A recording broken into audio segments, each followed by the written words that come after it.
नमस्कार दोस्तों, देश दुनिया में आपका हार्दिक स्वागत है। मैं हूं पत्रकार योगेंद्र योगी।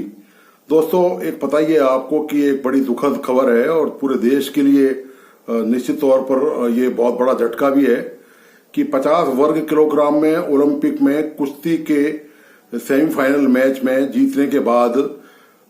भारतीय महिला पहलवान विनेश फोगाट को डिस्क्वालीफाई कर दिया है, क्योंकि उनका वजन निर्धारित जो ओलंपिक मापदंड है उसके वजन से 100 ग्राम ज्यादा निकला। इसके कारण उनको डिस्क्वालीफाई किया गया और जब यह सूचना पूरे देश को पता चली तो निश्चित तौर पर देश में एक निराशा का वातावरण जरूर पैदा हो गया। लेकिन जो सबसे महत्वपूर्ण बात यह है दोस्तों, जिस पर मेरी कल से नजर थी, जब विनेश फोगाट ने सेमीफाइनल जीत लिया था और फाइनल में उनके जाने की घोषणा हो गई थी, तो मेरी निगाहें लगातार सर्च कर रही थी सारे न्यूज चैनल्स को, तमाम जितने भी सोर्स हो सकते हैं उनको, कि इस मुद्दे पर प्रधानमंत्री नरेंद्र मोदी की क्या प्रतिक्रिया होगी। लेकिन कल जब वो जीत गई उसके तत्काल बाद तक प्रधानमंत्री मोदी ने कोई प्रतिक्रिया नहीं दी इस बात को लेकर। लेकिन जब ये घटना घट गई और उसके बाद ये पता चला कि 100 ग्राम वजन ज्यादा होने के कारण विनेश को डिस्क्वालीफाई कर दिया गया है, अयोग्य घोषित कर दिया गया है, उसके बाद पीएम मोदी ने एक बड़ा भावुक पोस्ट किया है एक्स पर और कहा है कि ये भारत की बेटी हैं और भारत को इनका गर्व है। बहुत काफी उसमें बातें, बड़ी भावुक बात लिखी हैं और कहा कि देश को इनके आने का इंतजार है, इनका बड़ा सम्मान रहेगा, इस तरह की बात लिखी है। लेकिन एक जो इसमें खास बात यह है कि इससे पहले ये घटना और जीतने की घटना, सेमीफाइनल से फाइनल में जाने की घटना की जो घटना थी और डिस्क्वालीफाई की जो घटना थी, उसमें काफी घंटों का अंतर था। लेकिन इस दौरान पीएम मोदी की तरफ से ना तो कोई बयान आया और ना ही उन्होंने कोई फोन कॉल किया। आपको लगातार लगातार बताता चलूं कि जब मनु भाकर ने कांस्य पदक जीता था 10 मीटर शूटिंग की प्रतियोगिता में, तो पीएम मोदी ने मनु भाकर से बात करी थी बाकायदा। और आपको यह भी बता दूं कि जब भारतीय ओलंपिक दल जब वो ओलंपिक में भाग लेने के लिए रवाना हो रहा था, उससे पहले पीएम मोदी के साथ जो बैठक हुई, उसका जो सरकार की तरफ से, जो केंद्र सरकार की तरफ से जो वीडियो जारी किया गया, उसमें मनु भाकर से पीएम मोदी बात करते हुए दिखाए गए। वहीं कहीं विनेश फोगाट भी बैठी होगी, लेकिन कैमरा उनकी तरफ फोकस एक बार भी नहीं किया गया। अब ये सब जो है वो आप जानते ही कि ये सब हुआ क्यों है, इस तरह की जो ठंडी प्रतिक्रिया है वो क्यों आई है। और सबसे महत्वपूर्ण बात यह है कि इस पूरे मामले में जो मतलब एक विचित्र हालत जो थी वो पीएम मोदी की थी और शायद वो अब इससे बच निकले हैं पीएम मोदी, क्योंकि निश्चित तौर पर अब उनको वो फोन नहीं करेंगे, जो लग ही रहा है। और जब वो भारत आएंगी तो जो भारतीय दल में जो और जो खिलाड़ी होंगे उनके साथ जो बातचीत होगी, तब शायद विनेश फोगाट के साथ भी वो अलग से उसी ग्रुप में बातचीत करें। तो लेकिन जो सबसे महत्वपूर्ण बात यह है वो ये है कि ये विनेश फोगाट जो है ये उन 6 महिला पहलवानों में शामिल हैं जिन्होंने भारतीय कुश्ती फेडरेशन के जो अध्यक्ष हैं ब्रजभूषण शरण सिंह, इनके खिलाफ, जो तत्कालीन भाजपा के सांसद भी थे, इनके खिलाफ उन महिला पहलवानों ने जंतर मंतर पर लंबे अरसे तक यौन शोषण का, यौन दुर्व्यवहार का आरोप लगाते हुए धरना प्रदर्शन किया था। और उस मामले में केंद्र सरकार की बड़ी भारी किरकिरी भी हुई थी इस मुद्दे को लेकर और यह मुद्दा बहुत दिनों तक चलता भी रहा था। इसके बाद जब लोकसभा के चुनाव हुए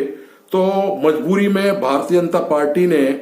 ब्रजभूषण शरण सिंह को टिकट नहीं देकर उनके बेटे को टिकट दी और जो वो सीट जीतने में लोकसभा की कामयाब भी रहे। तो इस मुद्दे पर चूंकि केंद्र सरकार पहले ही बैकफुट पे जा चुकी थी और अब यदि ऐसी स्थिति में आप समझ सकते हैं कि पीएम मोदी विनेश फोगाट को सीधे फोन कर कैसे बात करते। मान लीजिए, सपोज कीजिए आप कि विनेश में वो गुस्सा जो ब्रजभूषण शरण सिंह को लेकर था उस समय, वो आज भी मान लीजिए कायम हो और केंद्र सरकार के प्रति नाराजगी भी कायम हो कि सरकार ने कोई कार्रवाई ब्रजभूषण सिंह के खिलाफ नहीं करी, जैसा कि तमाम पहलवानों ने आरोप लगाया भी था। और अब मान लीजिए कि प्रधानमंत्री की तरफ से फोन जाता कि प्रधानमंत्री वनेश से बात करना चाहते हैं, और सपोज कीजिए कि वनेश इससे इनकार कर देती, और या फिर जो बातचीत की रिकॉर्डिंग में ब्रजभूषण शरण सिंह का मुद्दा ले आती, तो ऑकवर्ड बड़ी पोजीशन हो जाती पीएम मोदी के लिए। तो इन तमाम परिस्थितियों से बचने के लिए ये जो अंतर मैंने आपको बताया था, पीरियड बताया था, सेमीफाइनल जीतने के बाद और फाइनल से डिस्क्वालीफाइड होने का जो अंतर था, उस दौरान बिल्कुल मौन साधा रहा और कोई इस प्रकार की पीएम की तरफ से प्रतिक्रिया नहीं आई। जब अयोग्य घोषित होने का मामला आया तब उनका एक भावुक बयान वनेश फोगाट के लिए आया और उन्होंने काफी बातें उसमें कही है। तो ये दोस्तों स्थिति रही है टोटल कुल मिलाकर। निश्चित तौर पर भारत के हाथ से एक मेडल चला गया, और सिल्वर मेडल तो पक्का था ही। यदि वनेश फाइनल में पहुंचती तो निश्चित तौर पर सिल्वर मेडल तो उनको मिलता ही, लेकिन चूंकि वो डिस्क्वालीफाई हो चुकी हैं तो अब उनकी जो उनसे जो हारी हुई खिलाड़ी है उनको अब ये शायद मेडल मिलेगा, और वही खिलाड़ी शायद अब वो फाइनल में भी भिड़ेंगी जाकर। तो ये कुल मिलाकर बात हुई है। और अभी और इस मुद्दे पर संसद में भी बयान आया है, खेल मंत्री की तरफ से भी बयान आया है कि भाई ये क्या कारण रहे। जहां तक वजन की बात है कि 100 ग्राम वजन ज्यादा हो गया, तो देखिए दोस्तों, जिस तरह की बातें सोशल मीडिया पर तमाम कयास लगाए जा रहे हैं, तो मैं यहाँ एक बात साफ कर दूं कि मुझे थोड़ी बहुत बेसिक जानकारी स्पोर्ट्स की भी है, और मेरा स्पोर्ट्स से स्टूडेंट लाइफ से गहरा जुड़ाव रहा है। तो मैं आपको ये बता दूं कि ये क्रिस्टल क्लियर है, बिल्कुल पारदर्शी है ये बात, कि कोई साजिश वनेश फोगाट के खिलाफ नहीं रची गई है कि किसी भी लेवल पर और किसी के भी द्वारा, यह तो निश्चित है। और ये जो सारी गलती जो लग रही है, ये उनका जो न्यूट्रिशन है, जो उनकी डाइट तय करता है, उनका खाना तय करता है। जब वो मैदान में उतरती हैं, प्रतियोगिता में जब भाग लेती हैं, तो ये कहीं ना कहीं भूल जो है वो खाने पीने में हुई है। उसी से उनका जो एक दिन पहले वजन बिल्कुल ठीक था जब सेमीफाइनल में थी, और लेकिन जब वो इसमें आई, फाइनल में आई, तो उनका वजन 100 ग्राम बढ़ गया, तो वो डिस्क्वालीफाइड की गई हैं। तो निश्चित तौर पर ये कोई खाने पीने की लापरवाही का ही मामला रहा है। इसमें खिलाड़ी का भी तो कोई दोष हो ही नहीं सकता, क्योंकि उनकी एक निर्धारित डाइट है, और वो अपनी डाइट, अपने जो न्यूट्रिशन जो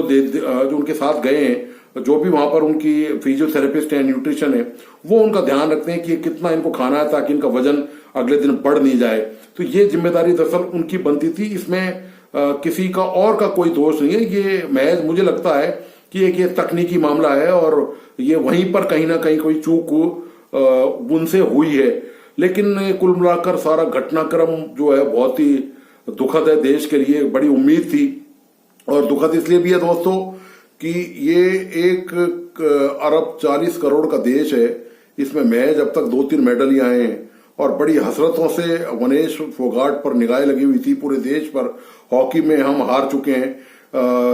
सेमीफाइनल से हार चुके हैं, और वो हमारा एक दावा वहां पर खत्म हो चुका है फाइनल में पहुंचने का। और भी जो इवेंट बचे हैं उनमें बहुत कम उम्मीद है कि हम कहीं कोई गोल्ड मेडल, कोई या सिल्वर तक शायद हमको मिल सके।